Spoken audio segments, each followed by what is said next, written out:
Are you ready to learn something? All right. അങ്ങനെയാണെങ്കിൽ നമുക്ക് ഇവളെ ഒരു ഐറ്റം പഠിപ്പിച്ചാലോ? ഒരു കാര്യം യെസ് യെസ് എന്നൊക്കെ പറയുമ്പോൾ ഒന്ന് ഉറക്കെ പറയൂ. ഫൈൻ. അങ്ങനെയാണെങ്കിൽ അവളോട് മലയാളത്തിൽ പിന്നെ നീ പോകണം എന്ന് പറയും. രണ്ടാമത്തെ വരണം എന്ന് പറയും. ഓക്കെ. ചിരിക്കണം എന്ന് പറയും. കളിക്കണം എന്ന് പറയും. പഠിക്കണം എന്ന് പറയും. ഇംഗ്ലീഷ് സംസാരിക്കണം എന്ന് പറയും. ഇതൊക്കെ ഇംഗ്ലീഷിൽ ചോദിക്കാനുള്ളതിൻ്റെ ഇംഗ്ലീഷാണ് ഷുഡ്. എന്താണ്? അപ്പൊ ഇവളോട് നീ എന്താ പറയാ സ്കൂളിലേക്ക് പോകണം എന്ന് എങ്ങനെ പറയും? ഇങ്ങനെ പറയാ you should go to school. എങ്ങനെ പറയണം?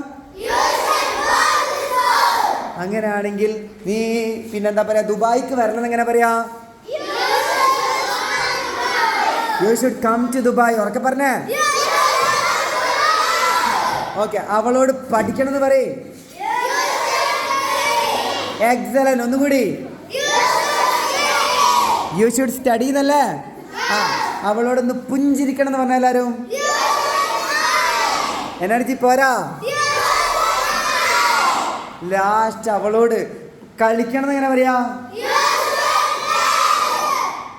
അങ്ങനാണെങ്കിൽ അവളോട് സംസാരിക്കണം എന്ന് എങ്ങനെ പറയാന്ന് അറിയണ ആരാ? കൈ ഒന്നിച്ചേ. അടിപൊളി. എങ്ങനെ പറയാ? യു ഷുഡ് സ്പീക്ക് അല്ലേ? സംസാരിക്കാൻ വേണ്ടിയിട്ട്. അങ്ങനെയാണെങ്കിൽ അവളോട് ഇംഗ്ലീഷ് സംസാരിക്കണം എന്ന് എങ്ങനെ പറയാ?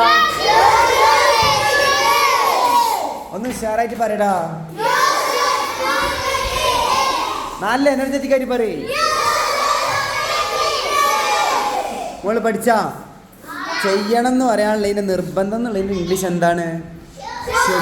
എന്താണ്? നിങ്ങളെല്ലാവരും പഠിച്ചാ അതിന് ഇംഗ്ലീഷ് എന്താണ്? പറയേ. നീ മറക്കുവോ? എന്താന്ന് പറയും ഒന്നും കൂടി. അതാണ് സെറ്റ് പവർ. നമുക്കൊന്ന് സൈൻ ഓഫ് ചെയ്താലോ?